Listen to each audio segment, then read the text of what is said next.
नमस्कार।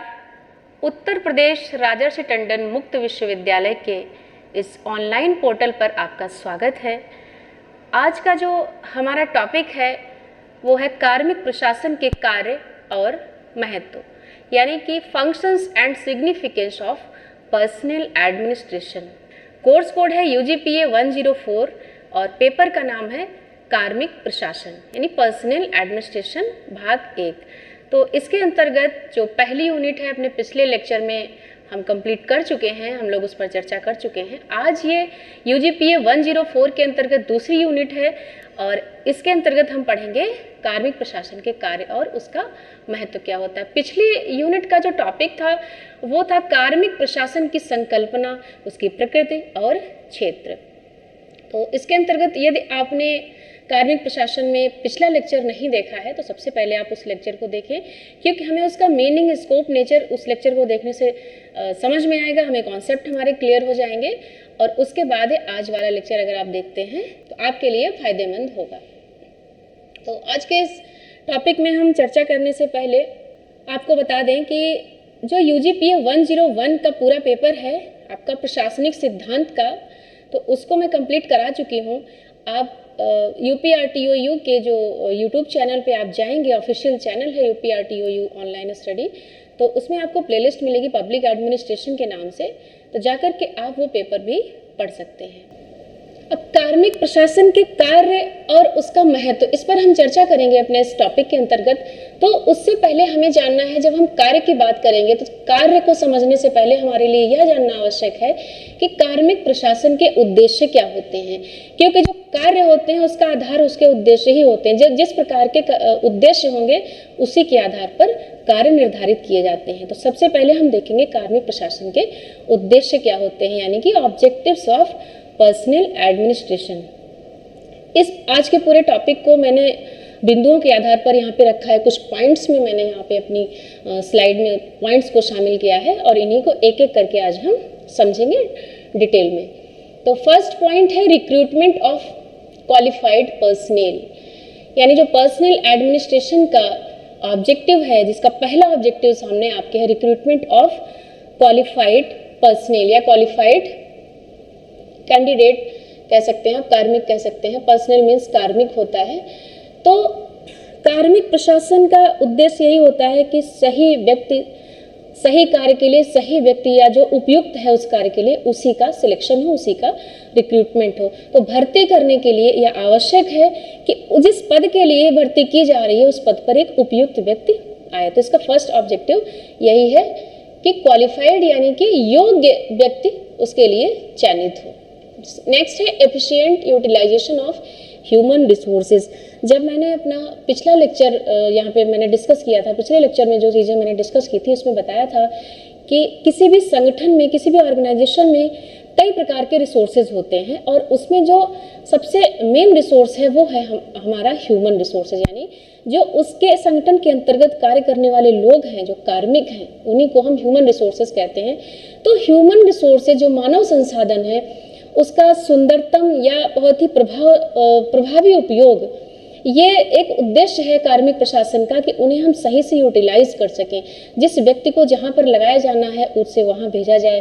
तो जो रिसोर्सेज अवेलेबल है संगठन में, ऑर्गेनाइजेशन में, उसका सही से उपयोग करना कार्मिक प्रशासन का दूसरा उद्देश्य है, प्रभावी तरीके से उसे उपयोग में लाया जा सके। एंड ट्रेनिंग एंड डेवलपमेंट, जब कोई कार्मिक भर्ती हो जाता है तो फिर उसके प्रशिक्षण की आवश्यकता होती है। जैसे जिस व्यक्ति को जिस कार्य के लिए भर्ती किया गया है तो उस कार्य से संबंधित उसको प्रशिक्षण दिया जाता है ताकि वो अपना कार्य बेहतर ढंग से कर सके। तो ट्रेनिंग एंड डेवलपमेंट में प्रशिक्षण भी आता है और उसके जो पदोन्नति है, कर्मचारी का विकास है, ये भी चीज़ें उसके अंतर्गत आती हैं। तो training and development personal administration का यह ऑब्जेक्टिव है। नेक्स्ट है मोटिवेशन एंड मोरल। अब कोई कार्मिक किसी संगठन में कार्य कर रहा है तो उस कार्मिक को मोटिवेट करना बहुत ज़रूरी होता है, क्योंकि जैसे किसी को हमने अपने संगठन में भर्ती कर लिया और उसको कार्य सौंप दिया और अगर उससे हम समय समय पर मोटिवेट नहीं करते हैं, उसका हम मनोबल नहीं बढ़ाते हैं, तो कहीं ना कहीं वो एक जैसा कार्य करते करते बोर हो जाएगा और उतना वो रुचि लेकर के कार्य नहीं करेगा। तो संगठन के जो उद्देश्य हैं उनको प्राप्त करने में थोड़ी समस्या आएगी। तो समय समय पर व्यक्ति को जो कार्मिक है उसको मोटिवेट करना आवश्यक है। अब मोटिवेशन के तरीके क्या हो सकते हैं? एक तो हो सकता है आर्थिक सुविधाएं हैं उसका इंसेंटिव देना, उसकी सैलरी बढ़ा देना समय समय पर, या उसके मनोरंजन के लिए कुछ समय निकालना, वर्किंग कंडीशन जो होती हैं, वातावरण उस संगठन के अंतर्गत जो ऑफिस है, कार्यालय है, उसके वातावरण को बेहतर बनाना ताकि वो अच्छे ढंग से काम कर सके। तो जो कार्य परिस्थितियाँ हैं ये भी मोटिवेशन का काम करती हैं और वो मेंटली डिस्टर्ब ना रह सके, उसकी जो ज़रूरतें हैं वो पूरी हो सके, तो ये ध्यान में रखा जाना है। तो ये भी कार्मिक प्रशासन का उद्देश्य होता है। नेक्स्ट है परफॉर्मेंस अप्रेजल। व्यक्ति काम कर रहा है और उसको अगर उसके कार्य को हम समय समय पर इस कार्य का मूल्यांकन नहीं करेंगे तो कैसे बताएंगे कि इस पर्टिकुलर काम करने में जो समस्या आ रही है, कहाँ सुधार की आवश्यकता है। तो कार्मिक प्रशासन का यह भी उद्देश्य होता है कि जो प्रदर्शन है, जो कार्य प्रदर्शन है व्यक्ति का संगठन के भीतर, उसका समय समय पर मूल्यांकन भी किया जाए। तो परफॉर्मेंस अप्रेजल भी इसी के अंतर्गत आता है। एक उद्देश्य होता है कार्मिक प्रशासन का कि व्यक्ति को समय समय पर सुझाव दिया जा सके कि हम यहाँ पर गलत कर रहे हैं और इस कार्य को ऐसे नहीं, इस तरीके से किया जा सकता है जिसमें कि सुधार की आवश्यकता है। तो जो गलतियाँ हो रही हैं उस व्यक्ति से, उसमें और सुधार करके वो उस कार्य को बेहतर तरीके से कर सकता है। नेक्स्ट है डिसिप्लिन एंड ग्रीवांस रिड्रेसल। कभी कभी क्या होता है कि संगठन के अंदर जो कार्य करने वाले व्यक्ति हैं वो अनुशासन में रहना भूल जाते हैं। कभी कभी अनुशासित जीवन से बाहर रहकर कार्य करने लगते हैं। तो उन्हें डिसिप्लिन में कैसे रखा जाए, इसके लिए एक कोड ऑफ कंडक्ट है, कर्मचारियों के लिए आचार संहिता बनाई गई है कि उन्हें क्या करना है, क्या नहीं करना है, कौन से नियमों का पालन करना है संगठन में कार्य करने के दौरान। तो डिसिप्लिन में रह करके कार्य करे व्यक्ति, ये भी कार्मिक प्रशासन का उद्देश्य है। Discipline and grievance redressal. Grievance redressal का मतलब है कि जो कार्मिक हैं, कभी कभी कार्मिकों में क्या होता है, कुछ आपस में द्वंद्व हो जाते हैं, रिलेशन खराब हो जाते हैं, एक दूसरे से शिकायत हो जाती है, कभी उनके रुचि के अनुसार कार्य नहीं होता या वो जो कार्य करना चाहते हैं उसमें कोई दूसरा बाधा उत्पन्न करता है। तो कर्मचारियों को एक ऐसा पोर्टल या ऐसा मंच प्रदान किया जाता है जिसमें वो शिकायत कर सके और उनकी शिकायतों का समाधान किया जा सके। तो रिड्रेसल ग्रीवांस भी इसी के अंतर्गत आएगा। And next one is maintaining administrative efficiency. जाहिर सी बात है, जब कार्मिक प्रशासन बेहतर होगा तो प्रशासनिक जो दक्षता है, एफिशिएंसी है, वो बेहतर होगी। तो कार्मिक प्रशासन का ये उद्देश्य है कि जो एडमिनिस्ट्रेटिव एफिशिएंसीज है उसको मेंटेन रखें, उसको बना करके रखें। जितना अच्छा कार्मिक प्रशासन होगा उतना ही अच्छा प्रशासनिक संगठन होगा, उतना ही अच्छा कार्य हो पाएगा। जो भी वेलफेयर स्टेट होते हैं, जो प्रशासनिक इस समय जैसे वर्तमान में आप देखते हैं ज़्यादातर जो राज्य हैं, देश हैं, वो कल्याणकारी राज्य हैं, वेलफेयर स्टेट है। तो उसमें जो सिविल सेवक हैं, हमारे जो ब्यूरोक्रेट्स हैं, उनके कार्यों में बहुत वृद्धि हुई है। उन्हें अलग अलग तरीके के कार्य संपन्न करने होते हैं। तो हमारे कार्मिक प्रशासन को भी उसी तरीके से बदलना होगा जिस प्रकार से हमारा प्रशासन बदल रहा है। तो कार्मिक प्रशासन की भूमिका यहाँ महत्वपूर्ण हो जाती है। तो कार्मिक प्रशासन का ये उद्देश्य है कि वो एडमिनिस्ट्रेटिव एफिशिएंसी को मेंटेन करके रखे। तो लास्ट है प्रमोटिंग एथिकल स्टैंडर्ड। संगठन के अंदर जो कार्मिक कार्य करते हैं वो इंटीग्रिटी उनकी मेंटेन रहे, वो सच्चरित्र रहें, यानी दुरुपयोग न करें। जो संसाधन हैं या जो उनको शक्तियाँ मिली हुई हैं, जो पावर उनके पास है, जो अधिकारी होते हैं, उन्हें जो पावर मिली होती, कभी कभी उसका वो दुरुपयोग करते हैं और कभी कभी वो निजी हित में उसका प्रयोग कर लेते हैं। तो उनके जो एथिकल स्टैंडर्ड जो है, उनकी जो इंटीग्रिटी है, जो एथिक्स हैं, जैसे आप कोड ऑफ कंडक्ट देखेंगे तो उसमें एथिक्स आप एमए में पढ़ेंगे आगे चल करके, तो उसमें एक पेपर आपको मिलेगा, एक टॉपिक मिलेगा, एथिक्स इन एडमिनिस्ट्रेशन, यानी प्रशासन में नैतिकता। तो प्रशासन में नैतिकता का बनाए रखना भी बहुत आवश्यक है और यह जिम्मेदारी कार्मिक प्रशासन की है कि वो कैसे एथिकल स्टैंडर्ड को बना के रखता है, प्रमोट करता है। हालांकि आज के समय में थोड़ा सा कठिन है कि ज़्यादातर लोग, आप न्यूज़पेपर में पढ़ते होंगे, कितना करप्शन होता है, कितना शक्तियों का दुरुपयोग करते हैं, भाई भतीजावाद होता है। लोग अपने अंडर में जो पोस्ट होती है, जो उनके हाथ में होती है अधिकारियों के, वो अपने लोगों को दे देते हैं। ना कि उपयुक्त व्यक्ति को उस पर चयनित करके।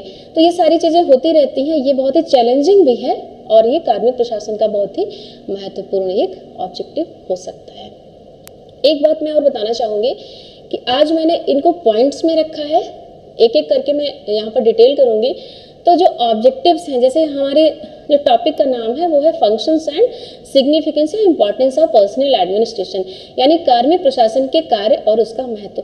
तो जब हम कार्य को समझेंगे उससे पहले हमने ऑब्जेक्टिव्स इसलिए आपके सामने रखे हैं कि उद्देश्य क्या है, कार्मिक प्रशासन का उद्देश्य क्या है। जब हम अपना उद्देश्य निर्धारित करेंगे तभी तो हम अपने कार्यों का निर्धारण कर पाएंगे, यानी हमारे उद्देश्य जो होंगे उसी प्रकार के हमारे कार्य होंगे। तो कुछ इसमें पॉइंट्स आपको सिमिलर मिलेंगे, आपको लगेगा कि यही हमने ऑब्जेक्टिव में पढ़ा है और यही फंक्शन में, तो ऑब्वियसली ऐसा ही होगा।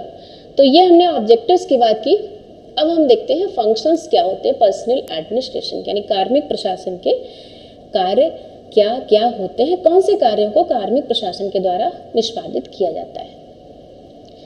तो फंक्शंस ऑफ पर्सनल एडमिनिस्ट्रेशन में फर्स्ट पॉइंट शामिल किया गया है मैन पावर प्लानिंग। जब भी कोई संगठन बनाया जाता है और उसमें जो मैंने बताया ना, ह्यूमन रिसोर्सेज बहुत ही इंपॉर्टेंट एलिमेंट होता है किसी भी ऑर्गेनाइजेशन में। रिसोर्सेज कई प्रकार के हो सकते हैं, तो जो फिजिकल रिसोर्सेज हैं, टेक्निकल रिसोर्सेज हैं, फाइनेंशियल रिसोर्सेज हैं, वो भी बहुत ही इंपॉर्टेंट एलिमेंट है। और उतना ही उनसे भी अधिक ह्यूमन रिसोर्स इम्पॉर्टेंट है, क्योंकि जो संसाधन हमारे पास उपलब्ध हैं उनका जो प्रयोग करना है वो एक व्यक्ति के द्वारा ही किया जाता है।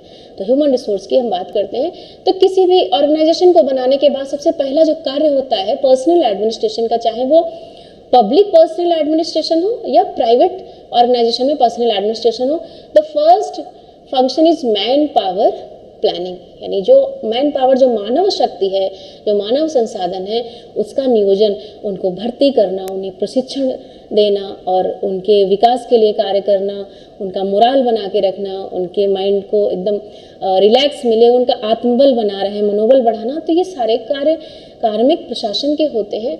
तो उसमें फर्स्ट है मैन पावर प्लानिंग, यानी कैसे भर्ती किया जाना है, किस प्रकार से भर्ती करना है। भर्ती के भी कई तरीके होते हैं, जब आगे हम अपनी अदर यूनिट्स में देखेंगे तो इस सारे पॉइंट्स हम एक एक यूनिट में पढ़ेंगे। जैसे रिक्रूटमेंट एंड सिलेक्शन की एक यूनिट होगी तो उसमें हम भर्ती के प्रकार पढ़ेंगे, तो हम ज़्यादा विस्तार से उसके अंतर्गत चर्चा करेंगे।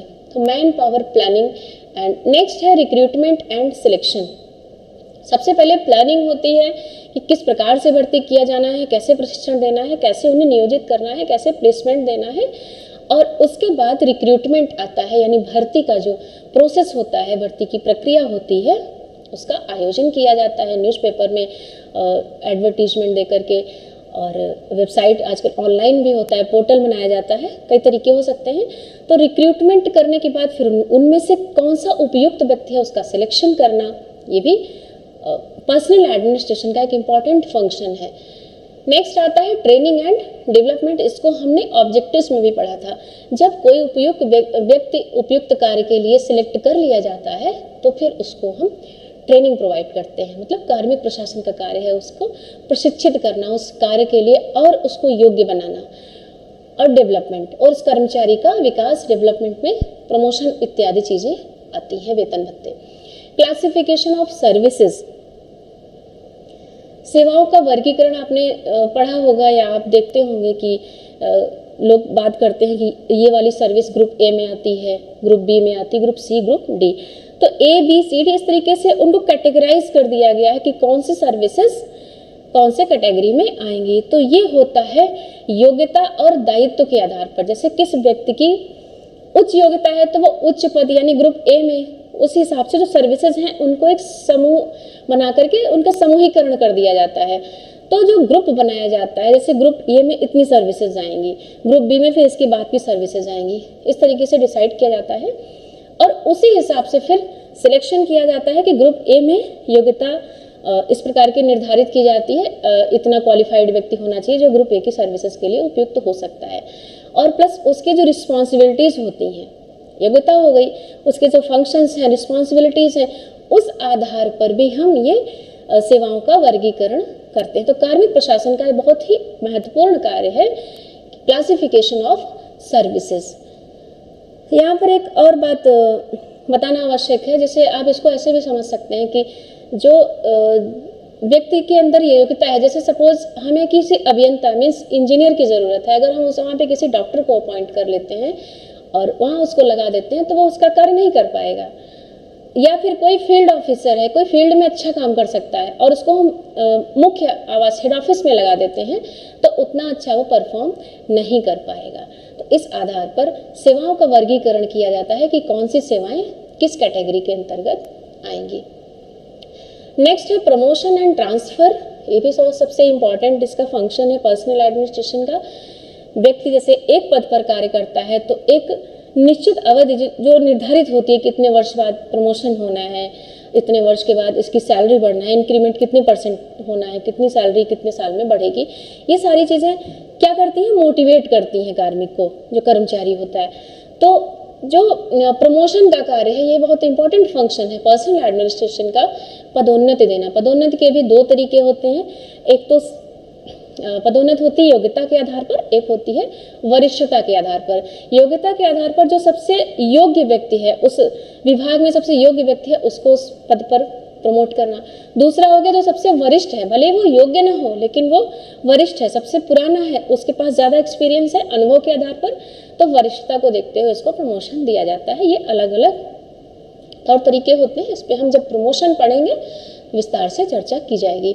एंड ट्रांसफ़र, कभी कभी क्या होता है कि एक व्यक्ति एक ही विभाग में कार्य करते करते करते करते अपनी शक्तियों का कहीं ना कहीं दुरुपयोग करने लगता है, तो इस वजह से ट्रांसफ़र करना आवश्यक होता है समय समय पर, क्योंकि एक ही ऑफिस में जब आप एक ही जैसा कार्य करेंगे तो एक तो व्यक्ति बोर भी होने लगता है एक ही जैसा काम करते हुए, तो उसका पद और स्टेटस ना चेंज करते हुए इक्वल स्टेटस पे उसका ट्रांसफ़र कर दिया जाता है दूसरे डिपार्टमेंट में, कभी कभी उसी डिपार्टमेंट में दूसरे सेक्शन में भेज दिया जाता है।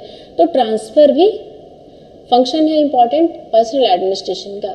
प्रमोशन एंड ट्रांसफ़र के बाद हम बात करेंगे परफॉर्मेंस अप्रेजल, जो हमने अभी ऑब्जेक्टिव्स में भी पढ़ा था कि व्यक्ति के कार्य का जो है कार्य प्रदर्शन का मूल्यांकन भी आवश्यक है, क्योंकि मूल्यांकन करने से पता चलता है कि वो व्यक्ति उस व्यक्ति के अंतर्गत या उसके व्यक्ति के कार्यों में कहाँ कहाँ कमियां हैं जिनको उसको बताया जा सके और वो अपनी कमियों में सुधार कर सके और बेहतर परफॉर्म कर सके, यानी बेहतर तरीके से अपने कार्य को निष्पादित कर सके। तो performance appraisal and salary system, salary motivation का एक बहुत अच्छा टूल है। अगर सैलरी प्रभावशाली नहीं होगी तो व्यक्ति कार्य करने में उतना रुचि नहीं लेता है। सैलरी का सिस्टम क्या है कि ये योग्यता और दायित्व के आधार पर होती है कि किस व्यक्ति को कितनी ज़्यादा रिस्पॉन्सिबिलिटीज़ दी गई हैं। अगर वो बहुत ज़्यादा दायित्व उसके ऊपर है, कार्यभार अधिक है और डिसीजन मेकिंग में उसका रोल है, उच्च पद पे है, तो उसकी सैलरी भी उसके हिसाब से अधिक होनी चाहिए। तो उसके पद और दायित्व के यानी उसके फंक्शन, जो उसके कार्य हैं, जो उसकी रिस्पॉन्सिबिलिटीज हैं, उसके बेस पर सैलरी डिसाइड की जाती है, जो कि आपको पता ही होगा हर एक पोस्ट में सैलरी निर्धारित होती है, ग्रेड पे होता है।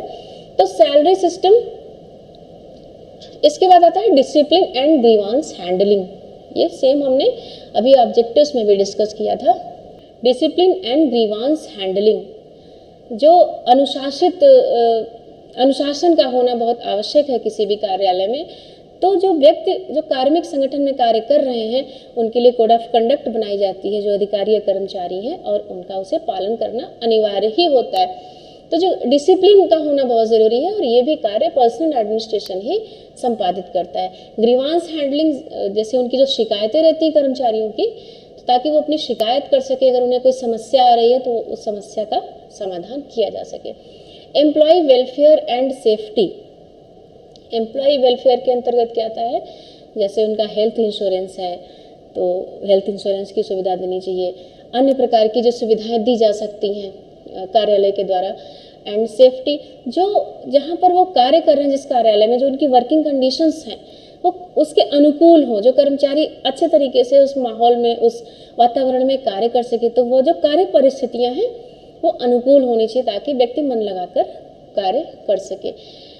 And employee welfare system safety हमने देखा। लास्ट है employee motivation and morale building. Employee को मोटिवेशन, यानी समय समय पर सिर्फ हमें आर्थिक प्रोत्साहन ही नहीं देना, सिर्फ इंसेंटिव से ही काम नहीं चलेगा कि हमने कर्मचारी को इंसेंटिव दे दिया कि आप इतना प्रोडक्शन करेंगे या फिर इतना ज़्यादा कार्य करेंगे तो इतनी सैलरी हो जाएगी या इसका अलग से इंसेंटिव मिलेगा। मात्र आर्थिक प्रलोभन से ही व्यक्ति संतुष्ट नहीं होता है, अन्य भी चीज़ें उसे उसके कार्य को प्रभावित करती हैं। तो मोटिवेशन में क्या होता है कि कभी अगर व्यक्ति कोई अच्छा परफॉर्म करता है तो कार्मिक प्रशासन का ये दायित्व होता है कि जाकर के उससे उच्च अधिकारी जो वरिष्ठ अधिकारी है और वो उसको अप्रिशिएट करे, उसके कार्य की सराहना करे, प्रशंसा करे, ताकि उसका मनोबल बढ़े और वो और बेहतर कार्य कर सके। तो मोटिवेशन एंड मोरल बिल्डिंग, उसका मनोबल बना रहे। अब हम बात करते हैं सिग्निफिकेंस ऑफ पर्सनल एडमिनिस्ट्रेशन, यानी कार्मिक प्रशासन का आज के समय में महत्व क्या है। तो जैसे अभी मैंने कुछ देर पहले कहा था कि जो प्रशासन है, आज का प्रशासन, जिस प्रकार से प्रशासन अपने आप को बदलेगा, आज जो वातावरण परिवर्तित हो रहा है तो प्रशासन भी बदलेगा। प्रशासन बदलेगा तो कार्मिक प्रशासन को भी स्वयं को बदलना होगा, उसके अनुरूप कार्मिक नीतियां बनानी होगी और जो कार्मिक है उनको प्रशिक्षित करना होगा, उनको भर्ती के नियम बदलने होंगे। तो जो अपडेशन, जो ज़रूरतें हैं, जो आवश्यकता है प्रशासन में बदलाव की, तो कार्मिक प्रशासन को भी उसके अनुकूल अपने आप को बदलना पड़ेगा, क्योंकि कार्मिक प्रशासन का बहुत ही महत्वपूर्ण रोल होता है, बहुत महत्वपूर्ण भूमिका होती है प्रशासन में, प्रशासनिक संगठनों में। लोगों प्रशासन के जो संगठन होते हैं, संगठन के जो उद्देश्य होते हैं, उनको प्राप्त करने में कार्मिक प्रशासन का बहुत ही इम्पॉर्टेंट रोल होता है। तो सिग्निफिकेंस, हम महत्व को इसको देख लेते हैं, इसको भी हमने पॉइंट्स में रखा है। प्रमोट्स पर्सनल एडमिनिस्ट्रेशन क्या है? प्रमोट्स ऑर्गेनाइजेशनल एफिशिएंसी, जो सांगठनिक कुशलता है, कार्य कुशलता है, उसको प्रमोट करता है। और ये कोई और नहीं कर सकता, सिर्फ और सिर्फ पर्सनल एडमिनिस्ट्रेशन के द्वारा ही ये कार्य हो सकता है। नेक्स्ट है ensures effective utilisation of human resources. ये इंश्योर करना पर्सनल एडमिनिस्ट्रेशन का काम है कि जो एडमिनिस्ट्रेटिव एफिशिएंसी है या जो ह्यूमन रिसोर्सेज का यूटिलाइजेशन है, जो भी रिसोर्सेज अवेलेबल है ह्यूमन रिसोर्सेज के रूप में, उनका इफेक्टिव यूटिलाइजेशन किया जा सके। And next one is ensures merit based recruit and promotion. जो प्रमोशन होता है या रिक्रूटमेंट होता है, कार्मिक प्रशासन ही इंश्योर करता है कि वो मेरिट बेस्ड है। कहीं ऐसा न हो कि अयोग्य व्यक्ति आकर के एक पद पर नियुक्त हो जाए या फिर सिलेक्ट हो जाए, चयनित हो जाए। ऐसा होता है कि योग्य व्यक्ति कहीं सिलेक्शन से बाहर हो जाता है और गलती से कार्मिक प्रशासन की ही कुछ गलतियां हो जाती हैं, अयोग्य व्यक्ति किसी पद पर नियुक्त हो जाता है और उसका कार्य प्रदर्शन उतना अच्छा नहीं होता है, तो इससे संगठन को कहीं ना कहीं हानि होती है, संगठन के उद्देश्यों, उनके लक्ष्यों को प्राप्त करने में कठिनाई आती है। तो ये केवल और केवल पॉसिबल कैसे होगा? पर्सनल एडमिनिस्ट्रेशन के माध्यम से। और ये क्या करता है? फैसिलिटेट्स ट्रेनिंग एंड डेवलपमेंट, प्रशिक्षण और विकास को फैसिलिटेट करता है। Improves employee morale and motivation, ये भी सेम पॉइंट है, कार्मिक प्रशासन ही इम्प्रूव करता है। And strengthens administrative integrity and neutrality. जो एडमिनिस्ट्रेटिव इंटीग्रिटी और न्यूट्रलिटी है, यानी एडमिनिस्ट्रेटिव जो ऑफिसर हैं, जो हमारे संगठन के कर्मचारी हैं, वो अपने पद पर रह कर के न्यूट्रल होकर काम करें, यानी किसी के वो पक्ष में ना फैसला दें, पक्ष में ना निर्णय लें, किसी को फायदा पहुंचाने की कोशिश ना करें, वो अपने पद पर न्यूट्रल रहकर काम करें। वो सिर्फ अपने पद पे रहते हुए जो उनके कार्य है और जैसा होना चाहिए उसी प्रकार का निर्णय लें, उसी प्रकार के अपने कार्य करें। ऐसा ना हो कि किसी एक को उससे लाभ पहुंचे, दूसरे को उससे हानि हो जाए। तो न्यूट्रल रखना बहुत ही आवश्यक है और ये प्रशिक्षण से कहीं ना कहीं सुधारा जा सकता है। और एडमिनिस्ट्रेटिव इंटीग्रिटी यानी प्रशासनिक जो नैतिकता होती है, उसकी वजह से मैंने किया कि उसका एक अलग से टॉपिक है, एक अलग से विषय है लोक प्रशासन में, जो आप आगे पढ़ेंगे। अगर हमारे कोर्स में होगा तो हम उस पर अवश्य चर्चा करेंगे। तो प्रशासन में नैतिकता, मैं यहाँ आपसे भी पूछना चाहूँगी, आप कमेंट करके इसका जवाब दे सकते हैं। प्रशासन में नैतिकता कैसे आ सकती है? एक तो मेरा ऐसा मानना है, ये मेरे विचार हो सकते हैं, हो सकता है आप इससे सहमत ना हो। मेरे विचार से जो व्यक्ति जिस वातावरण में रहता है, जैसे जिसका जन्म हुआ, उसके अपने माता पिता से, इंटीग्रिटी और एथिक्स में अंतर होता है कि इंटीग्रिटी जो है इनर क्वालिटी है, उसके आंतरिक गुण हैं व्यक्ति के, और एथिक्स जो है उस व्यक्ति पर थोपे जाते हैं जिनका पालन करना उसके लिए वो बाध्य है। तो हम यहाँ बात करते हैं एडमिनिस्ट्रेटिव इंटीग्रिटी की, एथिक्स की नहीं बात कर रहे हैं। इंटीग्रिटी कहाँ से आती है? अपने घर से, अपने समाज, आसपास के जो लोग रहते हैं, जिस समाज में वो रहता है व्यक्ति, वहाँ से। क्योंकि जो ऑफिसर बन के जाते हैं, जो सिविल सर्विसेज में सिलेक्ट होते हैं, यूपीएससी के माध्यम से जो परीक्षा कराई जाती है, वो लोग आते कहाँ से हैं? लोग समाज से ही तो जाते हैं, हम ही लोग के बीच में से ही तो कोई निकल के जाता है। तो कहीं ना कहीं उनका जो वातावरण है, रहन सहन है, इंटीग्रिटी वही मैटर करता है। चाहे जितना उनको ट्रेंड कर दिया जाए, जो उन्होंने सीखा है शुरू से लेकर लास्ट अपने जीवन में अब तक, वो उसी हिसाब से रहते हैं। तो समाज जब नैतिक होगा, तभी वहाँ से जो निकलने वाले अधिकारी हैं वो नैतिकता प्रशासन में ला सकते हैं। इंटीग्रिटी एंड न्यूट्रलिटी की हमने बात की। नेक्स्ट है reduces conflicts and maintains peace. Personnel administration का इम्पोर्टेंस इसलिए भी है कि जो कॉन्फ्लिक्ट्स होते हैं, जो कर्मचारियों के बीच में जो संघर्ष होते हैं, कभी कभी विवाद की स्थिति हो जाती है, उसको रिड्यूस करना, उसको कम करना किसका कार्य? पर्सनल एडमिनिस्ट्रेशन ही कर सकता है। और पीस को मेंटेन करना इसकी जिम्मेदारी है। इसलिए भी ये महत्वपूर्ण हो जाता है, क्योंकि ये जो कॉन्फ्लिक्ट्स हैं उनको कम करके और शांति को बहाल करता है।